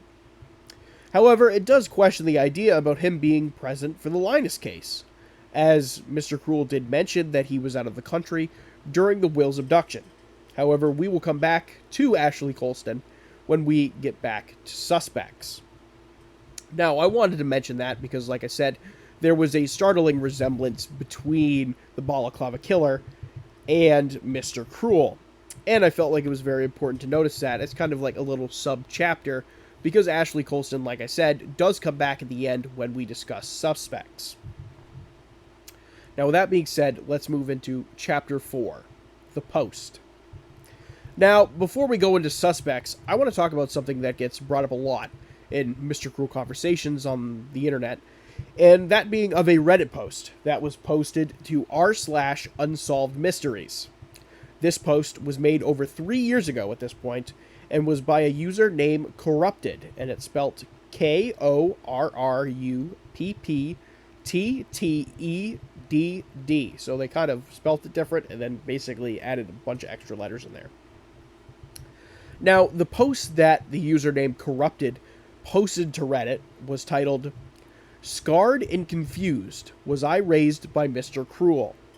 Now, it's quite long of a post. It's very lengthy, but I'm going to share it in its entirety and then share my thoughts at the end. I'm going to now start the post made by Corrupted. Hi, fellow Redditors. Not too sure if this is even where I should be / or even if I should be posting this. It's been on my mind for many decades now. At least 30 plus years, and it has always terrified me. Although I have no definitive evidence, the coincidences are just too much. To start with, I am only mentioning all of this because I know it's anonymous, and if it wasn't, then there is no way I would even consider mentioning any of this in a public forum. I grew up in an extremely abusive household. My mother displays narcissistic personality disorder. My stepfather is a pedophile, and his oldest son is an alcoholic, a compulsive liar, and is also a pedophile. Sadly, I know this from first-hand experience, and also know that I am not the only person that was afflicted by their attentions. My mother did nothing about the situation. In fact, she often deliberately put me in compromising positions, in parentheses, leaving me in their custody, or turning a blind eye when she had undeniable evidence that something had occurred, close parenthesis. Although this group is about unsolved murders and not other forms of abuse, this will make sense as it is all intertwined. When I was about 11 years old, I lived in the state of Tasmania in Australia. My eldest stepbrother had moved interstate to Victoria to join the army, and I was just relieved for the break from his presence. When he completed his basic training, my stepfather and my mother went for a trip to Victoria to watch my stepbrother march out, which is a ceremony at the end of their training to signify that they were now full-serving members of the Defense Force. They were gone interstate for approximately a 2-week period. My dates are not 100% accurate, but they were gone from about late August to somewhere mid-September. I remember this clearly because once they came back to Tasmania, they had nothing but praise about mainland Australia. Open parenthesis, Tasmania is an island state, close parenthesis, and they wanted to move there. We were packed and ready to move very fast, and were gone in just over 2 weeks after their return. We arrived in Melbourne on 5th of October, 1987. Not long after we moved to Melbourne, there was an awful case on the news about a man who was abducting young girls from their homes and abusing them. One of his last victims that I was aware of was a young girl named Carmen Chan. Although I was so young at the time and often ignored whatever stories were on the news of a nighttime, this stuck with me because we often ate dinner with the television on at the same time. Whenever something came on the news about Carmen Chan and the abductor that the media had dubbed Mr. Cruel, my stepfather would snap at me and insist that I shut up and keep quiet while he listened. He would turn the television up louder, and he became very focused on whatever the news was reporting. Mr. Cruel had abducted a few girls leading up to this point, and had mostly just assaulted them before he left them somewhere where they could be discovered and returned to their families. In Carmen Chan's case, however, she was never returned, and was eventually found deceased. My stepfather's abnormally intense interest in the news surrounding these cases always confused me, as he was most certainly did not concern himself with my welfare, and there was plenty of violent news on television for him to absorb, so I had no idea why he was so interested in Mr. Cruel. He did have some other peculiar interests, as he used to own a collection of booklets printed about serial killers in our home library. I did not read them all, as I was too young, and really had no interest in the subject at the time, but I remember a book about Jeffrey Dahmer, and Ted Bundy, etc. Of course, this is not illegal to possess, and on its own, not entirely suspicious. But if you combined it with the rest of my post, then perhaps it will appear to be a little dubious, ? Anyway, it wasn't until I was much older that I started to question as to why my stepfather seemed so interested in Mr. Cruel at the time. That's when I started to read up on what little information the police had on the criminal/murderer. They believed that he was in the defense force, I think because of the way he was so clean, and left behind no evidence, or minimal evidence. At the time of these abductions and murders, my stepbrother was in the army, but my stepfather was also a maniac, neat freak. He would make me wash the hubcaps of the car with a toothbrush when I was cleaning the car, and one day he even went on a meltdown because I left a tiny ink mark on the front page of a newspaper while I was checking to see if a pen was working. His tidiness was a compulsion. The one piece of physical evidence that apparently Mr. Cruel left behind was a whisker, so the police thought they were looking for a redhead because the whisker was red. Both my stepfather and stepbrother are brunette, unless they grow facial hair. They both have red facial hair. The police also thought that their suspect was from either Tasmania or New Zealand, due to some colloquialism language that the abducted girls heard.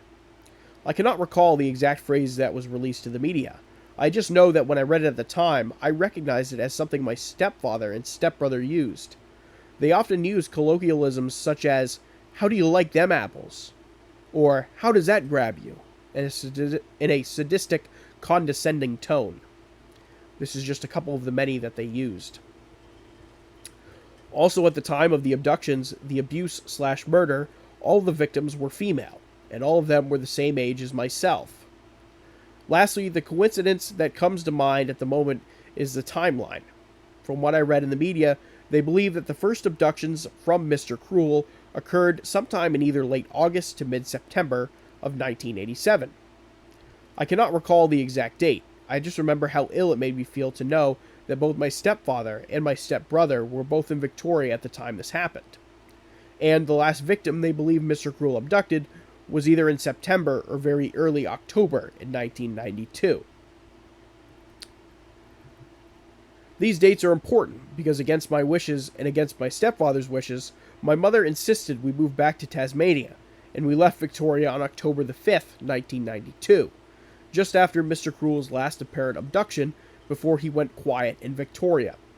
Around the same time that we moved back to Tasmania, my stepbrother moved from Victoria to Queensland, so now both my stepfather and stepbrother were no longer in Victoria, although both of them had been there during the times that Mr. Cruel was active. Both my stepfather and my stepbrother have a sadistic streak, and I honestly believe that after living with them for 13 years, that either one of them was quite capable of doing those acts. My stepbrother was, however, a little skittish and anxious when he was being abusive, but my stepfather always kept his composure. At the times that Mr. Cruel was active, we lived in the northern suburbs of Melbourne, which is where Carmen Chan's body was found. And so did my stepbrother. Her body was found only a couple of suburbs away from where we resided. My stepfather does not appear to fit the physical description of Mr. Cruel, as he is quite short. But my stepbrother does. It would not even surprise me if they acted, if it was them, as a pair, because each of them knew of the other's fetish/sadistic behaviors, and each of them covered for each other. At the time Mr. Cruel was active, I would also like to note that at least one of his victims stated that they could hear airplanes overhead when they were abducted. We lived in the northern suburbs of Melbourne at the time, not too far from an international airport, and underneath the flight path of many of the flights. Also, one of the descriptions of a room that one of the girls was kept in matches up with what I can remember from one of my stepbrother's rooms when he was living out of our home for a while. My stepbrother never lived on barracks when we moved to Melbourne. He either rented his own place or he moved back with us for a while. The only time I recall that he lived on a base was just before we moved back to Tasmania. At this time, he was married and was working as a chef at a communications depot. Because this depot was so small and in a rural area, and because he was married, he was provided a house on the depot site to live in with his wife of the time. Because he was a chef and the depot was so small, he was the only cook that I was aware of, so it was essential that he be available on site to cook breakfast, lunch, and dinners. So living at the depot was pretty much essential. I also recall his really odd behavior, which may not have anything to do with this case, but it was not uncommon to find him vacuuming his house or washing out the back to dry at 1 a.m. This may have something to do with him being a chef and working hours that were different than most, just getting household chores done when he could. But he was also an extreme neat freak, and I hated spending time there to keep his wife company because as a 16-year-old, I did not appreciate being woken up to help vacuum or hang washing up so late at night. I mentioned all of this to a police officer years ago. All I can recall was that she was a part of the task force at the time. She did ask me to get back to her, but I had a house fire and lost her contact details. Since then, I have never been able to locate them again since, and I have no idea what her name was. I really don't remember, although I really wish I did. I truly believe that one of them, if not both of them, were involved in this whole Mr. Cruel incidents. It terrifies me to think that perhaps their dislike for me, or their passion to be sadistic towards myself, is possibly why they chose targets that were brunette and of the same age as myself. There's a saying in Australia, which is, you don't shit where you eat, which means if you're going to commit a crime, you don't do it in your backyard, because it's just too close to your home. So the thought of them lashing out at these young ladies instead of myself is just sickening. Of course, I have no definite proof on me, or they/he would most certainly be in prison as I type this. Obviously, I have nothing to do with them at all anymore. Whenever I was abused, it was either psychological and sadistic, which is just impossible to prove to authorities unless there is a non-biased witness, or the abuse never left any marks on my body, which again is pretty difficult to prove. My mother once told me when I was 14 that if I ever went to the police, she would lie, and then she asked me who I thought a judge would believe, her or a teenage girl. I was terrified to go to the authorities because I thought no one would believe me, and then the aftermath would be much, much worse for me. Since then, however, I have had my stepbrother charged, and he did end up spending some time in jail for some of the crimes committed against me, although most of them have gone unpunished. I don't hold any malice about that, and I am impressed that the Victorian police were able to put together a case on what information they had, and that they were able to charge him at all. This does not alleviate my concerns about the Mr. Cruel cases, though. There are so many coincidences that I find it frightening. 1. The intense interest in the media coverage of the cases. 2. All the victims being the same age and hair color as myself. 3. Living in the approximate area where he was committing the crimes. 4. Their facial hair being the same as the sample found at the crime scene. 5. Their colloquialisms that match Mr. Cruel's pattern of speech. 6. The time frames that Mr. Cruel was committing his crimes matched the times that both of my family members were in Victoria. 7. Living in the northern suburbs, we live close to the international airport and underneath the flight path of airplanes. 8. My stepfather's compulsion for tidiness and my stepbrother being in the army at the time of Mr. Cruel's active spree. 9. Mr. Cruel's activities seemed to cease when both my brother and stepfather moved. 10. My stepfather's fascination with serial killers. 11. My family coming from Tasmania, as the police believed that Mr. Cruel was either Tasmanian or from New Zealand. This is an awful lot of coincidences concerning one case, or one offender. I guess all of these coincidences don't really amount to a criminal case, but it has left me feeling ill, terrified, and with no one to talk to about this. I did try to mention it to my biological father once a few years ago, but I think he just thought perhaps I was overreacting, as he was not aware of the abuse I had endured as a child. I had never told him about any of this.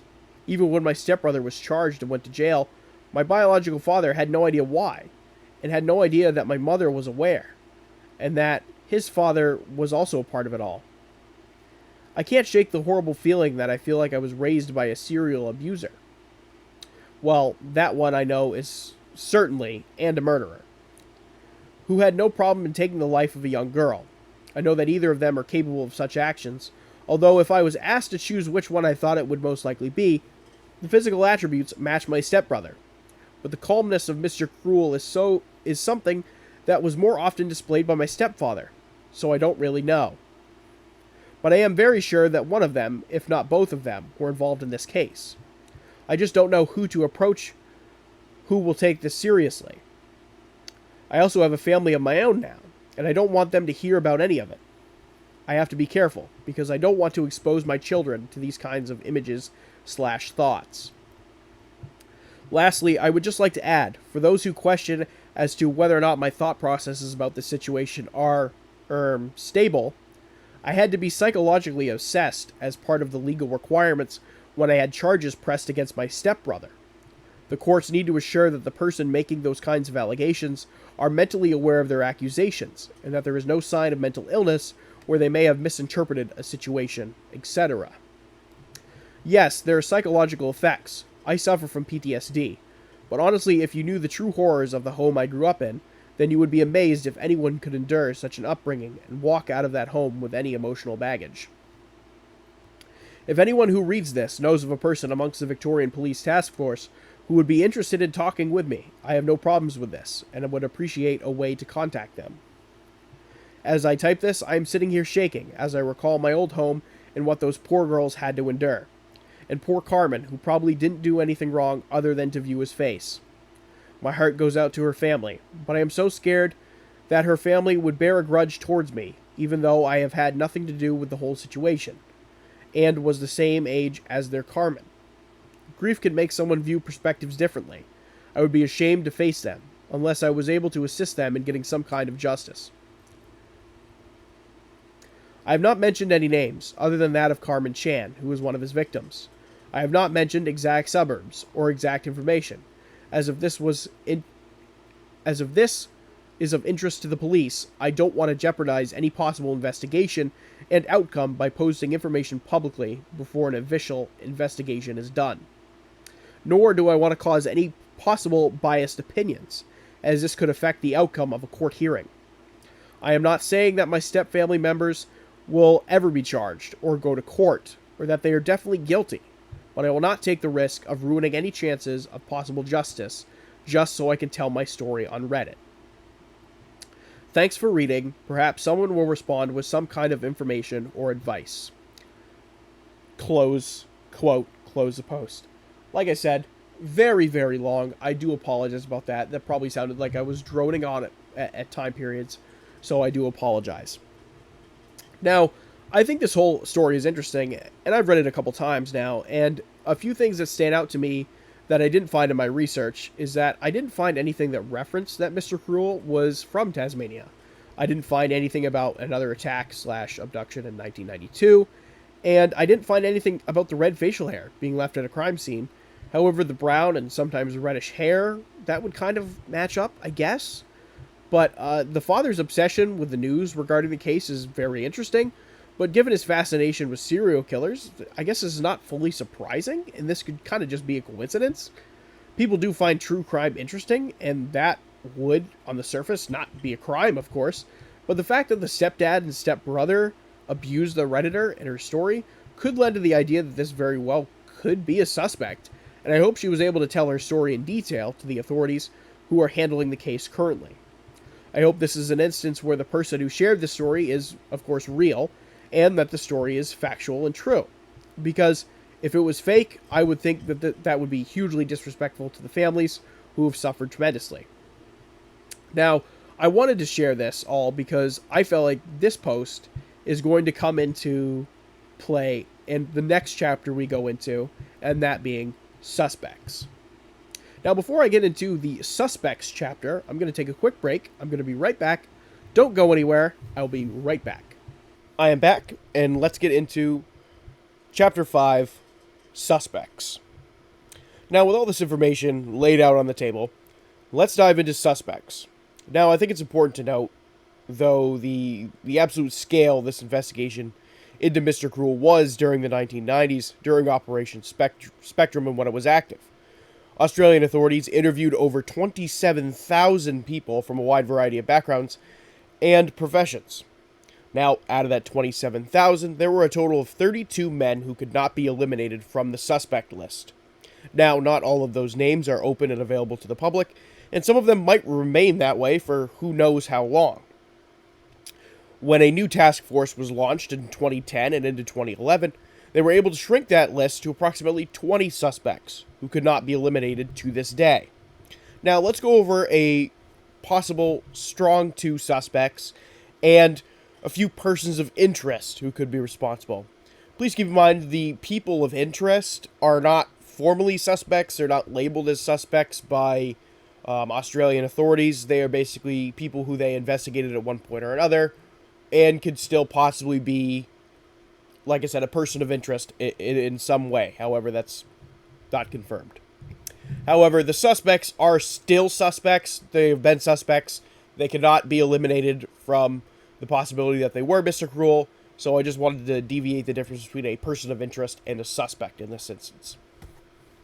Now, our first person of interest is the suspected balaclava killer, Ashley Colston. While Colston stands out in many ways and has a similar MO to Mr. Cruel and was in the area of Melbourne during the later attacks. However, with Colston out at sea during the Wills attack and him not being in the area during the Lower Plenty attack, that seemingly casts doubt that he was responsible for being Mr. Cruel. Now, our second person of interest is Maurice Marion. Now, Maurice was a convicted arpist and bank robber, his bank robber persona being dubbed by the media as, quote-unquote, bank enemy number one, which, that doesn't exactly roll off the tongue. That's not like the greatest nickname ever, but it is what it is. He was known for taking women as hostages during his robberies and using them as human shields. Now, that's obviously not a great guy whatsoever. At one point in time, he was also the prime suspect in a 1992 abduction and murder of a 13-year-old girl.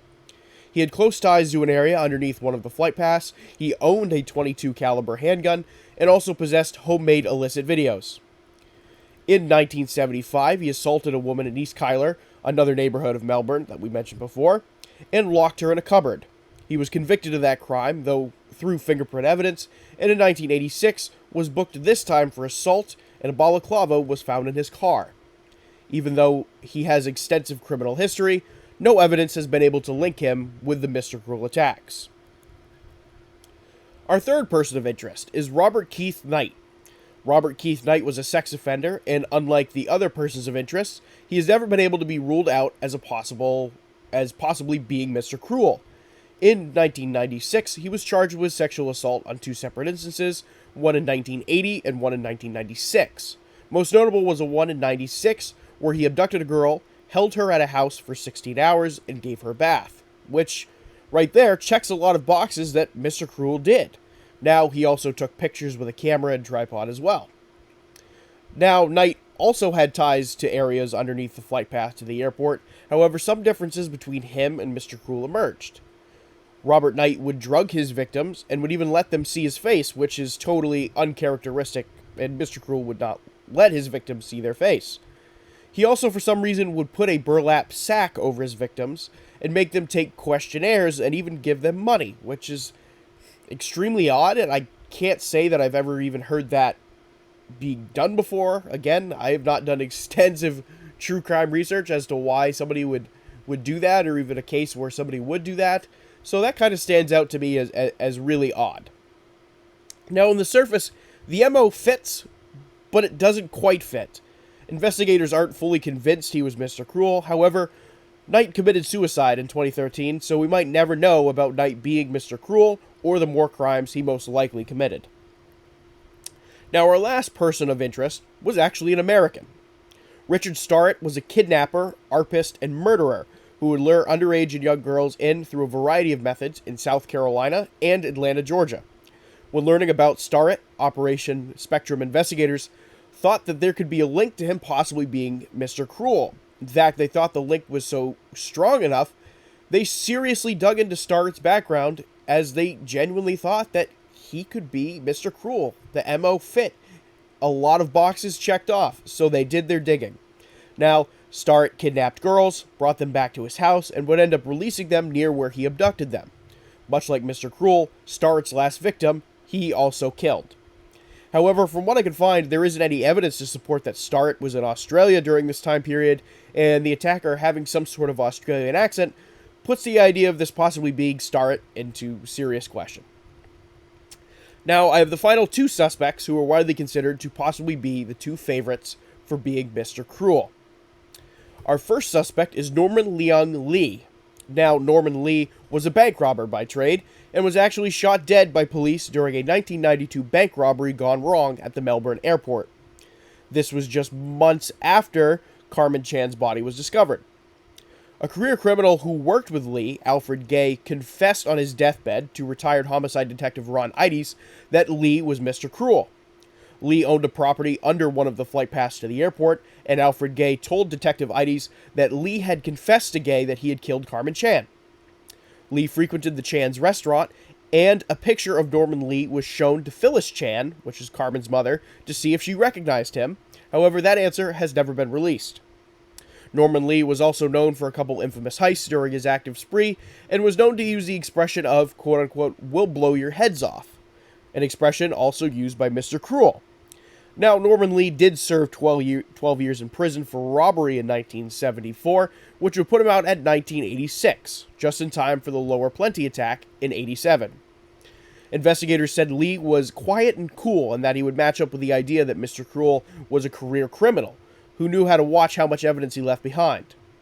In a twist and possible additional lead, Lee's partner in the botched airport robbery which got him killed would later dump a body in the same area in 2004, where Carmen Chan's body would be found back in 1992. Our second and final suspect is a former university lecturer and sex offender, Dr. Brian Elkner. While being a professor at the University of Melbourne, he attacked 6 girls between 1972 and 1974. All 6 girls were tied up, threatened with a knife, and assaulted. He was found guilty of these attacks and was sentenced to 10 years in prison. However, he was released after just 5. And why he was released, I have no idea.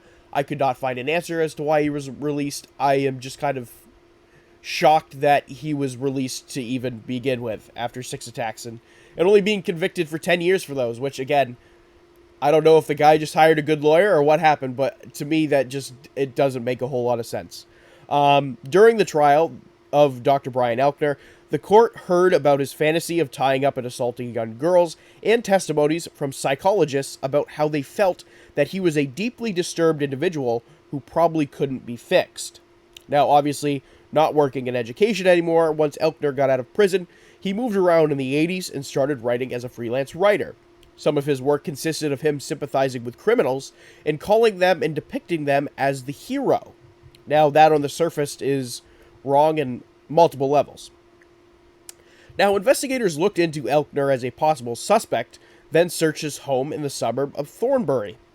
Those who searched his house found a knife and a balaclava hidden in the roof. However, Elkner's alibi is that he was at his brother's wedding during one of the attacks. However, I couldn't find whether or not investigators proved this or that the alibi was genuine. Elkner is still considered the prime suspect at this point, and Spectrum investigator David Sprague feels like Elkner fits the bill and is more likely than not Mr. Cruel. Now, with that being said, I want to go into Chapter 6, and that being final thoughts. Obviously, I laid out a bunch of suspects out there for you, and obviously each one of them kind of checks off a couple boxes, and I think that that's what makes Mr. Cruel so mysterious to begin with, is that not one particular person fully fits the description, fully fits the MO, and that's what makes this whole thing so interesting, is that no particular suspect fits the bill. But I will go into final thoughts, and I'll share who I think is responsible for being Mr. Cruel.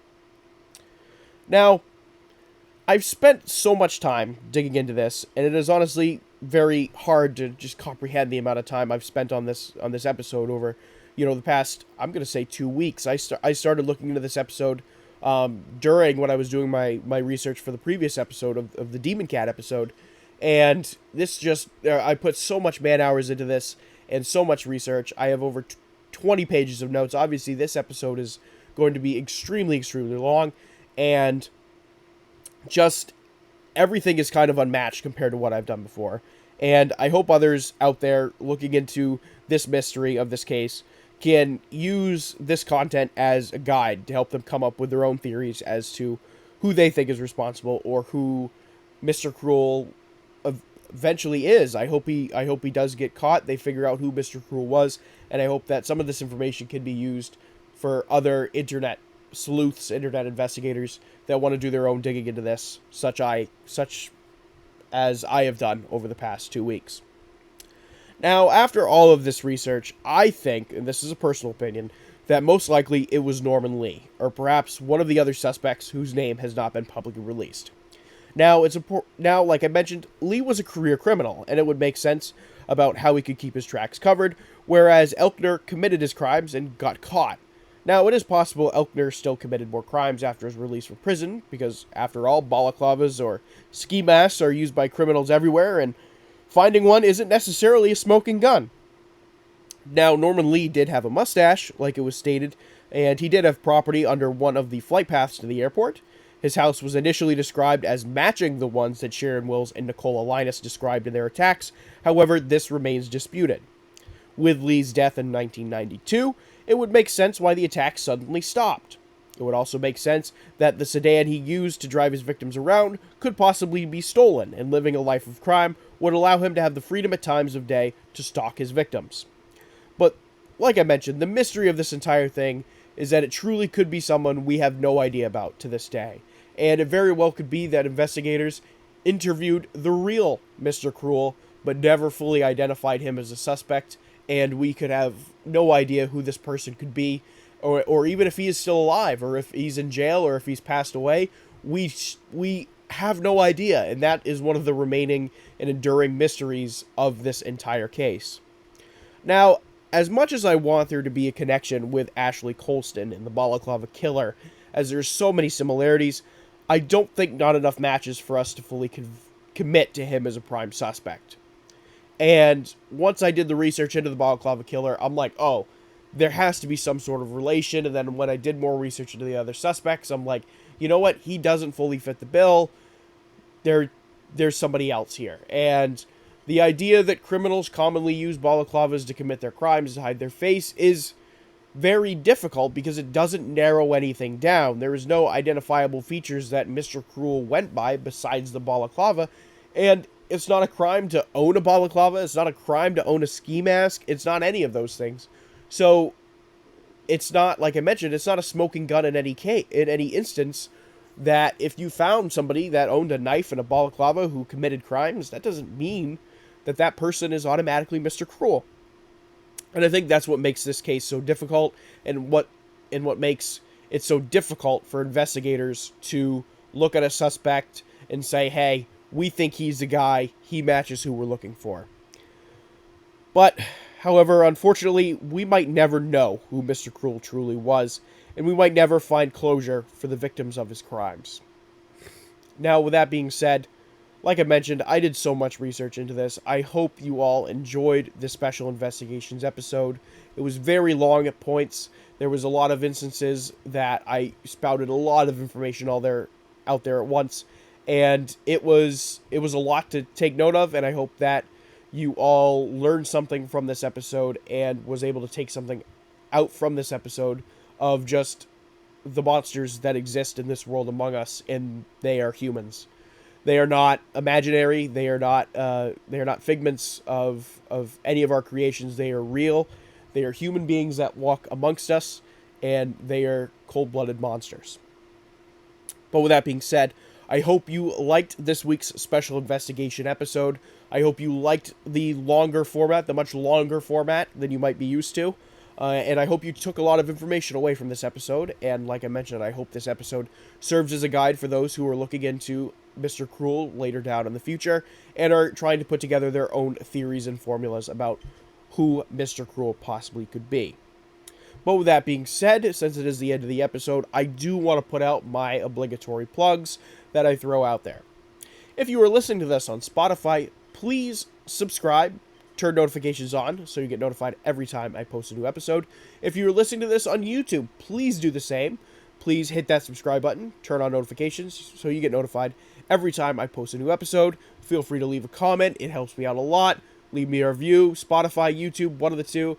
Doesn't really matter. It helps me out tremendously. Please do that for me. If you like the podcast, if you enjoy the podcast, please stay in touch so you get notified. In addition to that, I've mentioned a couple times throughout this episode, but I'm on Instagram at Unblurring the Unknown.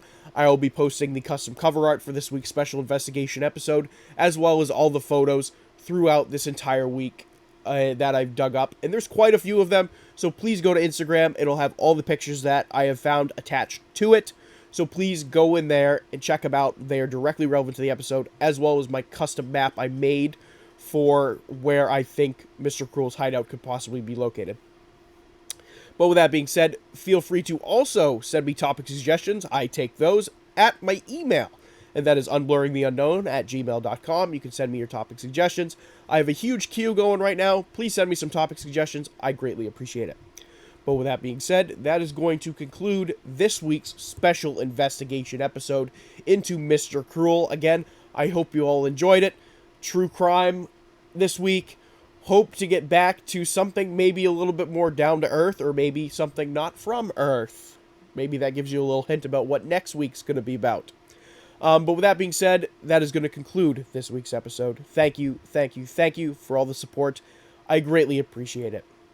And with that being said, I will see you all on the next one.